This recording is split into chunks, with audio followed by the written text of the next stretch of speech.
एवढ्या अमानुष पातळीपर्यंत गेलेलं आजवर तरी कधीही दिसलं नव्हतं. वाईट वाईट अमानुष, दगडांचं काळीज, संवेदना बोथट, सगळं काही शून्य आहे मित्रांनो.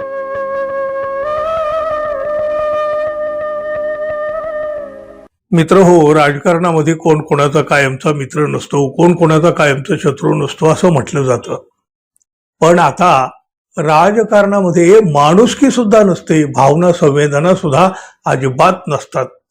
खुर्चीसाठी यांचं काळीज सुद्धा दगडाचं बनलेलं असतं असं म्हणायची परिस्थिती सध्या आपल्या राजकारणामध्ये निर्माण झालेली आहे. बघा, विमान अपघातामध्ये अजितदादा गेले, अवघा महाराष्ट्र रडला. कार्यकर्ते या धक्क्यातून अजूनही सावरलेले नाहीत. पवार कुटुंबावर झालेला आघात शब्दांच्याही पलीकडचा आहे मित्रांनो. अजितदादांच्या पार्थिवाला अग्नी देऊन 24 तास उलटायच्या आधीच राजकारणामध्ये सत्तेचे आणि खुर्चीचे खेळ सुरू झाले. दोन्ही राष्ट्रवादी एकत्र येणार का? येणार असतील तर ते कधी येणार? मग त्याचा प्रमुख कोण असणार? अजितदादा यांच्याकडे असणारी शासनाची सरकारची खाती कुणाला मिळणार?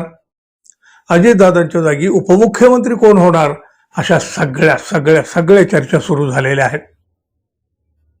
अजित पवार कोणाजवळ काय बोलले होते, त्यांच्या मनात काय होतं, त्यांची इच्छा काय होती, अशा सगळ्या गोष्टीवर राष्ट्रवादीचे नेतेच बोलायला लागले आहेत. काय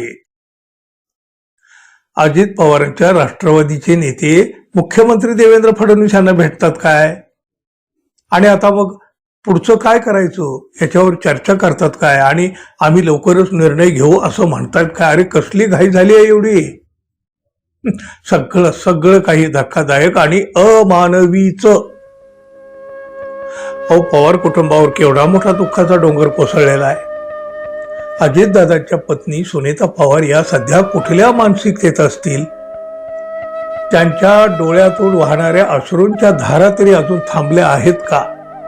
आणि यांना पडलंय उपमुख्यमंत्री पदाचं, आपल्या खुर्चीचं, शासनाच्या खात्याचं. अहो, यांची मन मेली आहेत की यांच्याकडे कधी मनच नव्हती? कॅमेऱ्यासमोर येऊन हे नेते पुढच्या राजकारणाच्या गप्पा मारू लागले.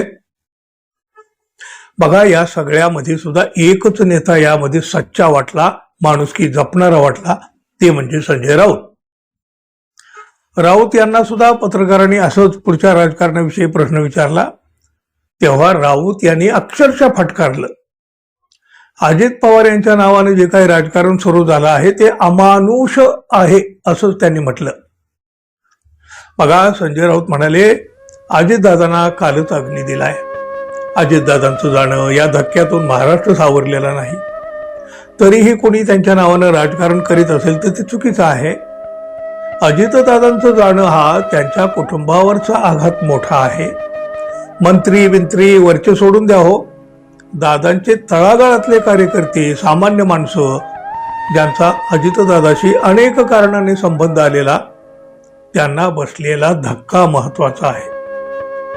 अशा वेळी पुढच्या 15-20 दिवसाच्या त्या राजकीय चर्चा करणं म्हणजे अमानुष आहे. अजितदादांच्या जाण्यानं पोकळी निर्माण झाली आहे. जे काही राजकीय विषय असतील तर ते त्यांच्या पक्षांतर्गत आहेत. त्यांच्या पक्षांतर्गत विषयावर बोलणं योग्य नाही किंवा कुटुंबाबाबतच्या निर्णयावर सुद्धा मत व्यक्त करणं योग्य नाही. कुटुंब पूर्णपणे कोलमडून पडलेलं आहे. पवार कुटुंबातील प्रत्येक घटकाच्या डोळ्यामध्ये अश्रू आणि हुंदके आहेत. राजकारण करायला आता वेळ कोणाला आहे? स्थिर स्थावर झाल्याशिवाय कोणी यावर काही बोलणार नाही. आणि पत्रकारांना ते म्हणाले, तुम्ही सुद्धा असे प्रश्न विचारून या विषयाला फाटे फोडू नका. या विषयावर बोलणंच अमानुष आहे. आणि कुणी हा विषय काढत असेल, मग ते मंत्री असतील किंवा आमदार असतील, तर ते अमानुष आणि कर्तव्यशून्य लोक आहेत. अहो, कुटुंबानं करता पुरुष कमावला आहे, त्यांच्या डोळ्यातून अश्रूंच्या धारा वाहत आहेत. आणि अशा वेळी जर कुणी नेतृत्व करावं यावर पत्ते आणि डाव खेळत असाल तर ते अमानुषच आहे. त्यावर मी बोलणार नाही असं संजय राऊत म्हणाले. खरोखरच बघा, राजकारणातली सगळीच माणसं काही वाईट नाहीत हो. माणुसकी आणि संवेदना असणारीही काही माणसं राजकारणामध्ये आहेत, याची जाणीव संजय राऊत यांनी करून दिली. अहो बघा ना, राजकारण तर 24 तास सुरूच आहे, करीतच आलेले आहेत, करणारही आहेत, ते चालतही राहील. पण ते एवढ्या अमानुष पातळीपर्यंत गेलेलं आजवर तरी कधीही दिसलं नव्हतं. हे जे नेते आता पदासाठी किंवा आपल्या खुर्चीसाठी एवढ्या मोठ्या दुःखावरही स्वार झालेले आहेत, त्यांच्याच घरात अशी दुःखद घटना घडली असती तर लगेच त्यांनी हे उद्योग सुरू केले असते का? वाईट वाईट अमानुष, दगडांचं काळीज, संवेदना बोथट, सगळं काही शून्य आहे मित्रांनो. अशा मानवी राजकारणाला तुम्ही काय म्हणाल ते सुद्धा तुम्ही जरूर सांगा. राजकारणामध्ये माणुसकी सुद्धा नसते, भावना संवेदना सुद्धा अजिबात नसतात. खुर्चीसाठी यांचं काळीज सुद्धा दगडाचं बनलेलं असतं असं म्हणायची परिस्थिती सध्या आपल्या राजकारणामध्ये निर्माण झालेली आहे. बघा, विमान अपघातामध्ये अजितदादा गेले, अवघा महाराष्ट्र रडला. कार्यकर्ते या धक्क्यातून अजूनही सावरलेले नाहीत. पवार कुटुंबावर झालेला आघात तर शब्दांच्याही पलीकडचा आहे मित्रांनो. अजितदादांच्या पार्थिवाला अग्नी देऊन 24 तास उलटायच्या आधीच राजकारणामध्ये सत्तेचे आणि खुर्चीचे खेळ सुरू झाले. दोन्ही राष्ट्रवादी एकत्र येणार का? येणार असतील तर ते कधी येणार? मग त्याचा प्रमुख कोण असणार? अजितदादा यांच्याकडे असणारी शासनाची सरकारची खाती कोणाला मिळणार? अजितदादांच्या जागी उपमुख्यमंत्री कोण होणार? अशा सगळ्या चर्चा सुरू झालेल्या आहेत.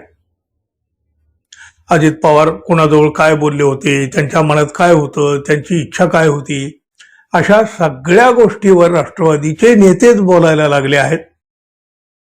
काय अजित पवारांच्या राष्ट्रवादीचे नेते मुख्यमंत्री देवेंद्र फडणवीस यांना भेटतात काय? आणि आता मग पुढचं काय करायचं याच्यावर चर्चा करतात काय? आणि आम्ही लवकरच निर्णय घेऊ असं म्हणतात काय? अरे कसली घाई झाली आहे एवढी? सगळं काही धक्कादायक आणि अमानवीच. अहो बघा ना, राजकारण तर 24 तास सुरूच आहे, करीतच आलेले आहेत, करणारही आहेत, ते चालतही राहील. पण ते एवढ्या अमानुष पातळीपर्यंत गेलेलं आजवर तरी कधीही दिसलं नव्हतं. हे जे नेते आता पदासाठी किंवा आपल्या खुर्चीसाठी एवढ्या मोठ्या दुःखावरही स्वार झालेले आहेत, त्यांच्याच घरात अशी दुःखद घटना घडली असती तर लगेच त्यांनी हे उद्योग सुरू केले असते का? वाईट वाईट अमानुष, दगडांचं काळीज, संवेदना बोथट, सगळं काही शून्य आहे मित्रांनो. अशा मानवी राजकारणाला तुम्ही काय म्हणाल ते सुद्धा तुम्ही जरूर सांगा. धन्यवाद. पुन्हा भेटू. नमस्कार.